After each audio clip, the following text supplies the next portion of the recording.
Breaking news, inakusahan ng gobyerno ng Russia ang administrasyon ni Joe Biden tungkol sa nangyaring assassination attempt sa dating Pangulo ng Estados Unidos na si Donald Trump. Marami ng mga opinyon ang naglabasan tungkol sa nangyari kay Donald Trump, batuhan ng mga opinyon, mga accusation at iba pa. Sa pangyayaring tulad nito, dito lumalabas ang pagiging investigator ng bawat netizen. Meron namang mga malilikot na imahinasyon na nagsasabing mismong si Donald Trump daw ang may pakana sa pangyayaring ito upang mahakot niya ang simpatya ng maraming mga Amerikano, maging ang mga world leaders ay sumampatya sa kanya nang sa ganon siya ay muling mailuklok bilang Pangulo ng Estados Unidos. Meron ding mga nagsasabi na ang may pakana nito ay ang kalaban ni Donald Trump sa politika. Meron ding mga nagsasabi na wala sa mga kandidato ang may pakana sa nangyari kay Donald Trump, kundi talagang meron ding tao na may galit sa kanya. Ayon pa sa iba, maraming taong may gusto sa kanya, subalit hindi rin maikakaila na meron ding may ayaw sa kanya. Maging ang kasalukuyang Pangulo ng Estados Unidos na si Joe Biden ay naglabas ng pahayag. Ayon sa kanya, wala daw puwang sa Amerika ang ganitong pangyayari. Maging ang political party ni Joe Biden mariing kinundi na ang nangyaring pamamaril kay Donald Trump. Subalit, ang kampo naman ni Donald Trump ay nagsalita. Subalit, wala silang pinasaringan kung sino ang may pakana sa pangyayaring ito. Simple lang na inilahad ni Donald Trump ang pangyayari at kung paano siya nakaligtas sa naturang assassination attempt at ipinaliwanag rin ni Donald Trump ang misteryo sa kanyang sapatos. Bata pa ang bumaril sa kanya, 20 years old pa lamang ito at 2 taon pa lang ang nakalipas nang makagraduate ito sa high school. Ito ay nagngangalang Thomas Matthew Crooks. Sa salaysay ng mga kaklase ni Crooks, itong si Crooks ay wala daw gaanong mga kaibigan sa kanilang paaralan at lagi raw itong nabubuli. Kaya malaking palaisipan kung bakit sumagi sa isip ni Crooks na barilin itong si Donald Trump. Mula noong barilin si Donald Trump hanggang ngayon ay wala pang nahahagilap na information ng FBI kung ano ang motibo sa naturang pamamaril at wala pa rin silang information kung meron bang nag-utos dito. Medyo mahirap din na malaman kung sino ang nag-utos dito dahil wala nang makapagsasalita kung sino ang nag-utos sa kanya sapagkat kinumpirma ito ng security ni Donald Trump na napaslang nga nila itong si Thomas Matthew Crooks. Naispatan na kasi ng sniper na nagbabantay kay Donald Trump during his campaign speech doon sa Pennsylvania, USA, ang gunman at agad na napaslang. Ayon kay Donald Trump, kung hindi lang daw siya napalingon ng konti sa kanang bahagi kung saan siya nagsasalita, marahil ay wala na siya ngayon. Ang reason kung bakit siya lumingon dahil meron siyang binasa na isang poster na kung saan nakasulat dito ang tungkol sa anti-immigrant. Isa yon sa mga itinuturo ni Donald Trump kung bakit siya nakaligtas sa isang assassination attempt. Pero higit sa lahat, pinasalamatan niya ang Panginoon kung bakit siya ngayon ay nabubuhay pa. Ngayon, sa pangyayaring ito, maraming mga world leaders ang nagbigay ng pahayag tungkol sa pangyayaring ito.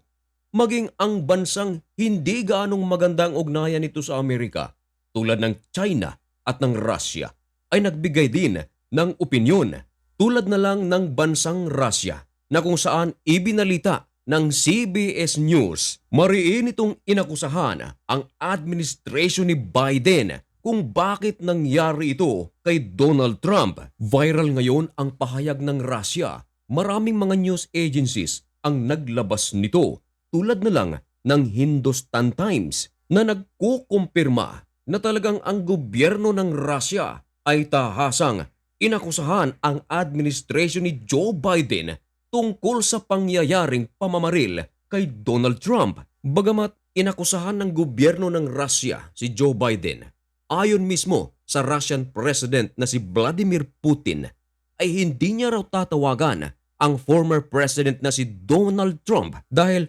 fresh pa ang pangyayari.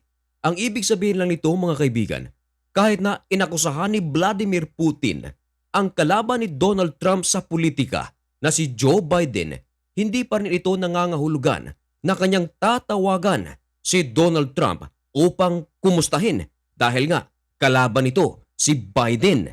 Tila nasa puso pa rin ng Russian President na ang Russia at Amerika ay magkalaban.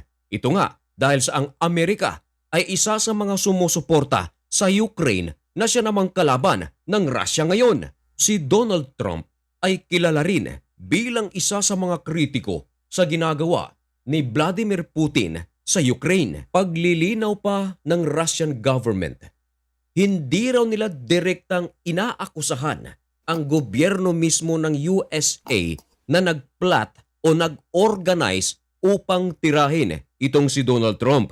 Ang sinasabi lamang ng Russia na itong si Joe Biden dahil sa kanyang political struggle, yun bang nahihirapan si Biden sa kanyang laban kay Donald Trump, ito raw ang nagsasanhi upang ang ibang mga Amerikano ay ma-provoke laban kay Donald Trump. At isa pa sa mga pinupunto ng Russia na kung ano ang kinakaharap ng Amerika ngayon, ito ay dahil kay Biden. Hindi raw nila sinasabi na mismong ang gobyerno ng United States of America ang nagplat na gawin ito kay Donald Trump, kundi ito ay personal na pananaw ng Russia kay Joe Biden. At nitong linggo lang mga kaibigan, araw na kung saan nangyari ang pamamaril kay Donald Trump, nagsalita ang Russian Foreign Ministry spokesperson na si Maria Zakharova. Sinisi nito ang administration ni Biden. Ayon sa spokesperson ng Russian Foreign Ministry na ang mga lawmakers dapat ng United States of America, ang pera nito na ginagamit pang supply ng weapon sa Ukraine, dapat daw gamitin ito ng United States of America para punduhan ang pulis nito at mga services upang mapanatili ang peace and order sa Amerika. Ipinapalabas ng spokesperson ng Russian Foreign Ministry na mas may kailangan ang United States of America kaysa sa tumulong sa ibang mga bansa. At maliban kay Vladimir Putin, nagsalita naman ang Chinese President na si Xi Jinping. At alam nyo ba na si Xi Jinping ay nagpakita ng simpatya kay Donald Trump? Ayon sa isang statement na ipinalabas ng China's Ministry of Foreign Affairs sa pamamagitan ng isang pahayagan na pag-aari ng Communist Party, ayon sa China na ang USA ngayon ay tumataas ng tumataas ang pagiging risk nito of a potential civil war. Balikan natin ang pangyayari kay Donald Trump. Dahil sa naturang pamamaril, maraming mga international leaders ang mabilis na nag-send ng message at ginundi na ang nangyari kay Donald Trump. Marami ngayon ang sumampatya kay Donald Trump. Mapa-public sectors man o private sectors ay nagpahayag ng simpatya kay Donald Trump. At maging mga US adversaries nito ay nagpahayag na rin ng simpatya kay Donald Trump. 2 araw matapos ang pamamaril kay Donald Trump, muling lumabas ito at tila rockstar sapagat hiyawan ang mga tao. Halos lahat ng mga balita ngayon, hindi lang sa Amerika, kundi sa iba't ibang panig ng mundo ay pinag-uusapan ang nangyari kay Donald Trump. Maraming mga political analyst ang nagsabi na tungkol sa nangyari kay Donald Trump ay mas nakatulong ito sa kanyang kampanya bilang maging Pangulo muli ng United States of America. Maging ang presidente ng Venezuela na si Nicolas Maduro, inamin ito na talagang magkalaban sila ni Donald Trump. Pero sa nangyari kay Donald Trump nitong nagdaang araw, sinabi niya, "I wish President Trump a healthy and long life."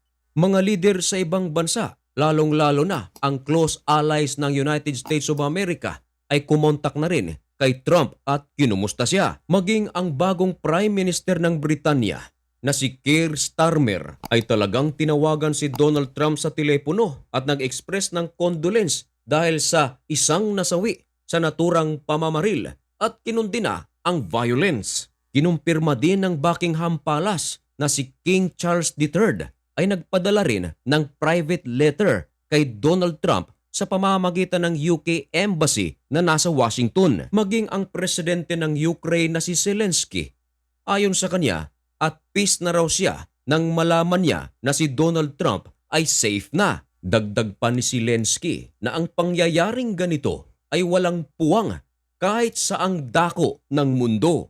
Maging ang Prime Minister ng Israel na si Benjamin Netanyahu, nang marinig nila ang pangyayaring pamamaril kay Donald Trump, siya at ang kanyang asawa ay agad na nagsagawa ng pagdarasal. Dagdag pa ni Benjamin Netanyahu na ang pag-atake kay Donald Trump ay hindi lang daw ito pag-atake kay Donald Trump, kundi pag-atake daw ito sa buong United States of America dahil ang pag-ataking ito ay nangyari mismo sa loob ng Amerika.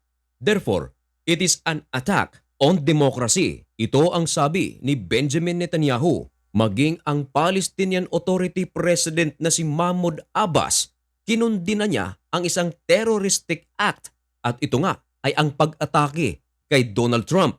At ito pa mga kaibigan, mismong senior leader ng Hamas na kinumpirma ng CBS News ay kinundi na rin ang naturang pag-atake kay Donald Trump. Dagdag pa ng Hamas mga kaibigan na kinumpirma ng CBS News na meron daw American internal issue at napakalaki raw ng pagkakaiba ng dalawang kandidato. Tinutukoy nito si Donald Trump at si Biden.